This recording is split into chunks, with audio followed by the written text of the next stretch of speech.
سلام، من وحید نورافشان هستم و این ویدیو رو دارید از کانال آیس استار می‌بینید. در ویدیوی قبلی به بحث مقیاس‌ها در کیهان پرداختیم. در این ویدیو قراره براتون بحث امواج و اثر داپلر رو مورد بررسی قرار بدم. اما قبل از ورود به بحث امواج و اثر داپلر، لازمه با موضوع ابعاد جهان هستی و فرکانس و موج هم آشنایی داشته باشین.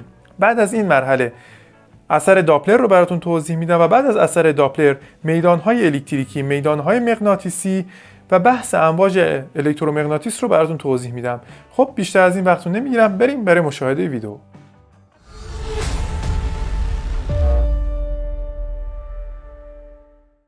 ابعاد جهان هستی. حتما تا به حال اصطلاحاتی رو مثل سینمای 5 بعدی یا 6 بعدی شنیدین. اما به نظر من استفاده از این اصطلاحات میتونه باعث سردرگمی بشه، چون در حقیقت ما قادر به درک بالاتر از 3 بعد نیستیم.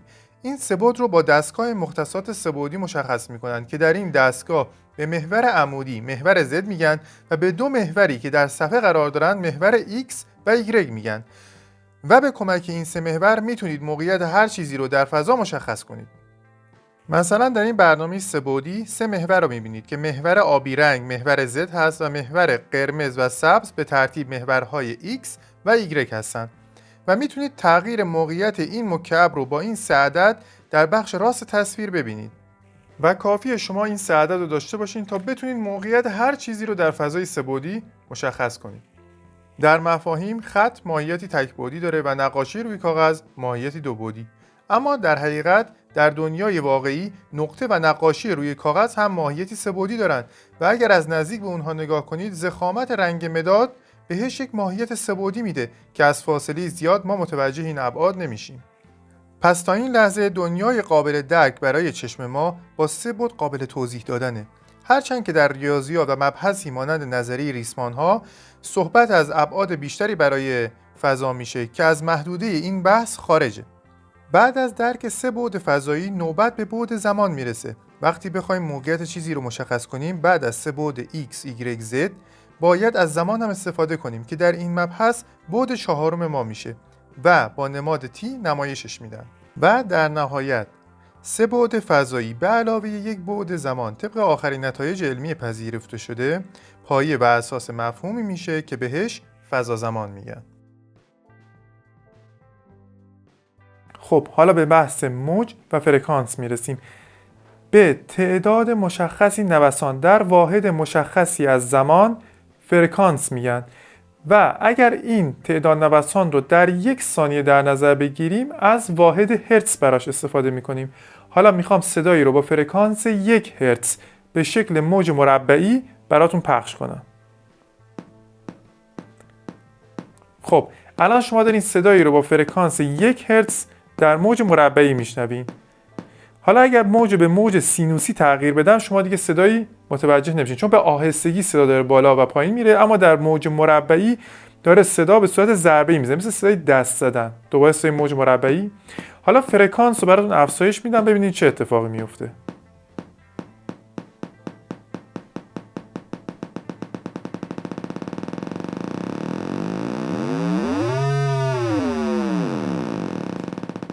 خب این موج مربعی بود و اگر به شکل موج سینوسی این صدا رو فرکانس رو افزایش بدم ببینید تغییرات متفاوتی داره. خب حالا من روی این فرکانس صدا رو نگه میدارم. به فاصله 2 قله یا 2 دره طول موج میگن و به ارتفاع موج دامنه موج میگن. دامنه موج تقریبا میشه همون شدت صدا. طول موج هم با فرکانس رابطه داره. هرچی ما طول موج رو کاهش بدیم فرکانس صدا افزایش پیدا میکنه، یا بالعکس اگر هر چیز فرکانس صدا رو افزایش بدیم طول موج صدا کاهش پیدا میکنه. این با انرژی هم رابطه داره. هر چی ما فرکانس صدا رو افزایش بدیم انرژی هم افزایش پیدا میکنه، یا هر چی دامنه یا شدت صدا رو افزایش بدیم انرژی اون صوت هم افزایش پیدا میکنه. حالا فرکانس پایینتر از 20 هرتز و فرکانس بالاتر از 20 کیلوهرتز یعنی 20000 هرتز انسان قادر نیست بشنوه. به فرکانس بالاتر از 20 کیلوهرتز فرا صوت میگن و فرکانس پایینتر از 20 هرتز فرو صوت میگن که این دو صدا از دامنه شنوایی انسان خارجه و به دستگاه و تجهیزات خاصی برای شنیدن صدای پایینتر از 20 هرتز یا بالاتر از 20 کیلوهرتز نیاز داریم. اثر داپلر. حالا تصور کنید منبعی که صدا رو داره تولید میکنه در حال نزدیک شدن یا دور شدن از شما باشه. یکی از معروف‌ترین مثال‌ها در این زمینه آمبولانس یا ماشین آتش‌نشانی ازش. وقتی آمبولانسی به سمت شما حرکت میکنه، حرکتش در جهت شما باعث میشه صدای هر پالس آژیر رو نسبت به حالت عادی سریعتر بشنوید و بالعکس وقتی از شما دور میشه صدای هر پالس دیرتر به گوشتون میرسه و به این اثر داپلر میگن که برای هواپیما و دیگر موارد مشابه به صورت زیر و بم یعنی فرکانس بالاتر و فرکانس پایینتر تجربهش میکنید. به این ویدیو دقت کنید.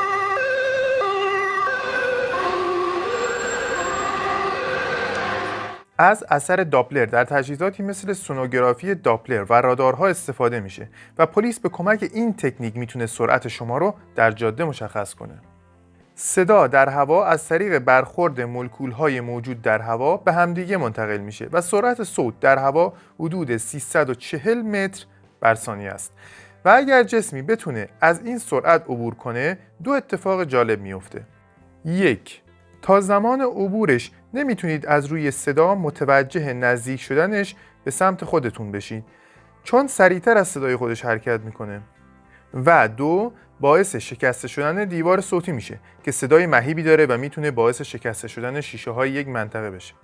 به همین دلیل هم پرواز در سطح پایین یا مناطق شهری برای این نوع پرواز ممنوعه.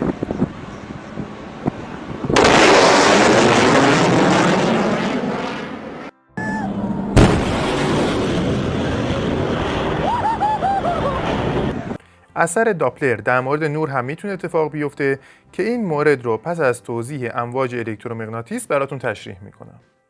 میدان الکتریکی و مغناطیسی. در ویدیوی قبلی متوجه شدیم اتم ها از ذرات مختلفی تشکیل شدند و پروتون ها دارای بار ذاتی مثبت و الکترون ها دارای بار ذاتی منفی هستند. بارهای مثبت به دلیل اینکه در هسته اتم هستن قابلیت جابجایی ندارن، اما بارهای منفی یا الکترون ها میتونن حرکت کنن و از جسمی به جسم دیگه منتقل بشن و کم و زیاد شدن این الکترون ها در مواد مختلف میتونه باعث ایجاد میدان الکتریکی مثبت و منفی بشه.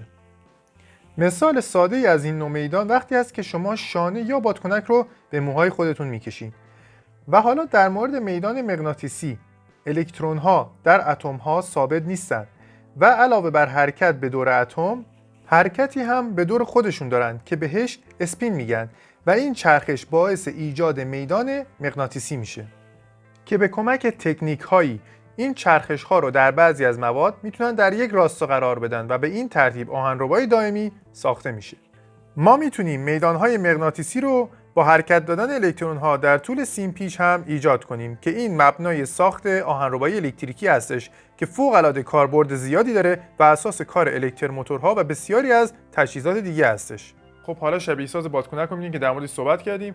اگه من این بادکنک رو روی این ژاکت حرکت بدم، می‌بینید که بارهای منفی رو به خودش جذب می‌کنه و به عبارتی تعداد بارهای منفی بیشتر از تعداد بارهای مثبت میشه.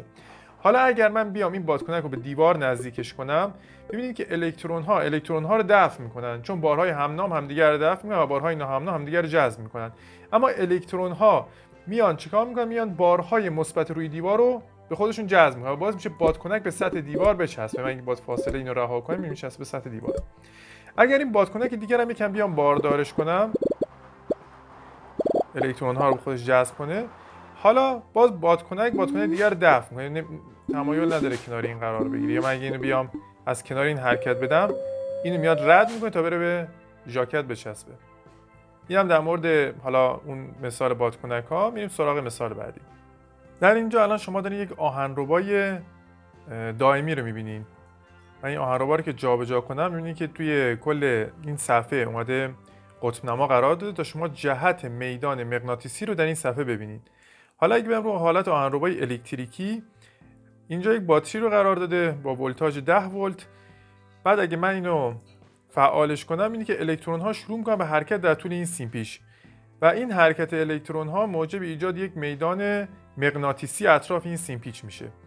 الان روی جریان DC قرار داریم. جریان DC جریان برق مستقیم مثل برق باتری، برق پاور بانک، و جریان AC جریان برق متناوبه مثل برق شهری. برق شهری حدود 60 هرتز یعنی 60 بار در ثانیه نوسان میکنه. شما الان اینجا به این شکل داریم این نوسان سینوسی رو دارین در تصویر می‌بینید.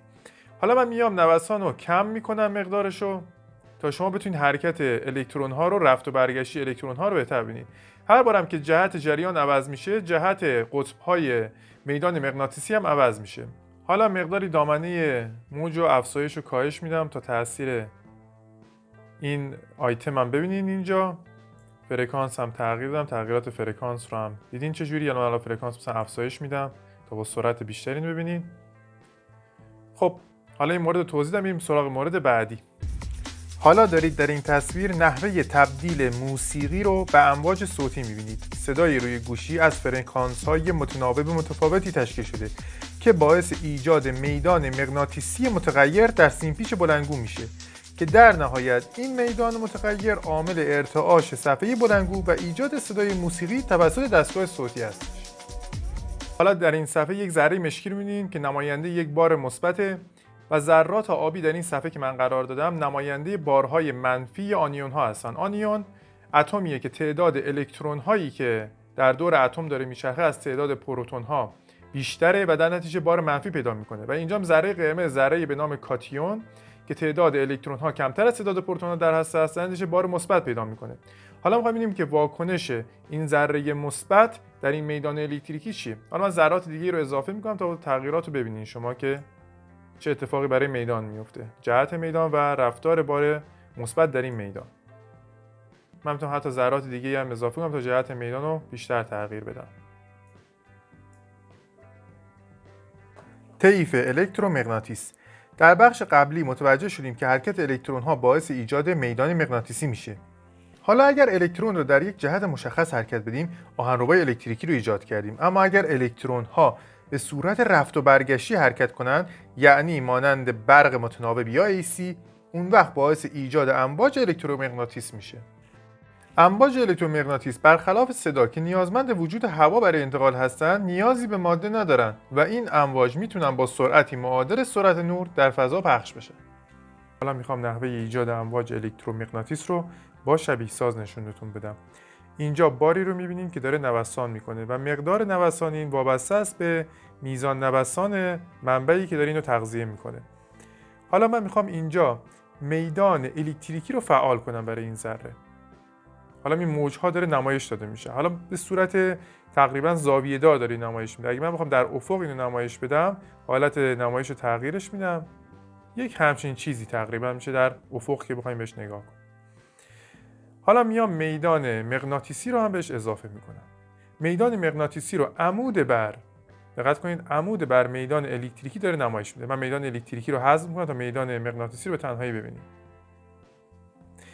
پس به صورت دو موج عمود بر هم هستن که در فضا دارن پخش میشن. امواج الکترومغناطیس با توجه به فرکانس یا طول موج مانند صدا طبقه بندی میشن. همانطور که در مورد صوت دیدیم که ما محدوده خاصی از صدا رو میتونیم بشنویم، در مورد امواج الکترومغناطیس هم چشم ما قادر به دیدن محدوده بسیار کوچکی از امواج الکترومغناطیس هست که در محدوده 700 تا 400 نانومتر از نظر طول موج یا 430 تراهرتز تا 750 تراهرتز از نظر فرکانس قرار میگیره و بالاتر از این مقدار و پایینتر از این مقدار رو ما قادر نیستیم با چشم غیر مسلح ببینیم. اما برخی از حشرات یا حیوانات قادر هستن خارج از این محدوده رو ببینن، مثل زنبور اثر که میتونه طیف فرابنفش رو هم ببینه. خب حالا داریم طیف امواج الکترومغناطیس می‌بینیم که اومده از طول موج‌های بلند و انرژی پایین تا طول موج‌های کوتاه و انرژی بالا به نمایش گذاشته.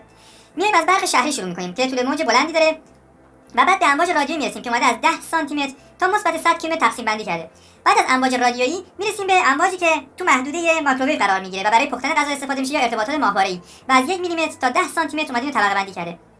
بعد از این مرحله به امواج فروسرخ میرسیم که از 700 نانومتر تا 1 میلیمتر اومده اینو تقسیم بندی کرده و هر جسم گرمی یا بدن ما داره از خودش امواج فروسرخ منتشر میکنه.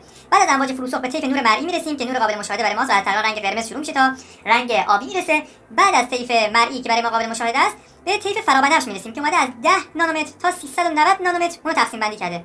این طول موج توسط خورشید داره تولید میشه، اما به دلیل وجود لایه اوزون بخش عظیمی از این طول موج توسط لایه اوزون جذب میشه و ما نمیرسه. این طول موج میتونه به پوست آسیب بزنه و باعث ایجاد سرطان بشه. بعد از این مرحله به طیف امواج ایکس میرسیم که اومده از 1 دهم نانومتر تا 10 نانومتر تقسیم بندی کرده و در عکاسی رادیولوژی کاربرد زیادی داره.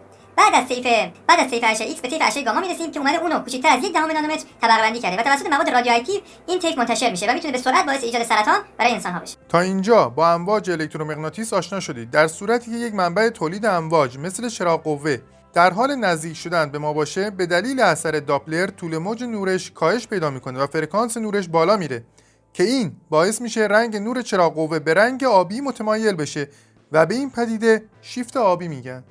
و بالعکس اگر منبع نور در حال دور شدن از ما باشه، باعث میشه نورش به سمت فرکانس های پایین تر یعنی قرمز متمایل بشه که بهش شیفت قرمز میگن. البته مشاهده این پدیده به دلیل سرعت بسیار بالای خود نور یعنی 300,000 کیلومتر بر ثانیه در روی زمین قابل مشاهده نیست، اما در مقیاس‌های فضایی کهکشان‌ها با سرعت بالایی به دلیل انبساط جهان دارن از ما فاصله میگیرن و این باعث میشه بتونیم شیفت قرمز رو از تلسکوپ‌ها برای کهکشان‌ها ببینیم. خب حالا این سوال پیش میاد که امواج الکترومغناطیس با فرکانس‌های بالا مثل نور مرئی که با چشممون میبینیم چطور توسط لامپی که به برق مستقیم یا با فرکانس پایین متصله پدید میاد، که این میشه موضوع یه ویدئوی دیگه. خب به پایان یکی دیگه از ویدیوها در بخش آموزشی رسیدیم. امیدوارم از دیدن این ویدیو بهره کافی رو برده باشید. ممنون میشم با لایک و بازنشر این ویدیو از ما حمایت کنید. تا یک ویدیوی دیگه، خدا نگهدار.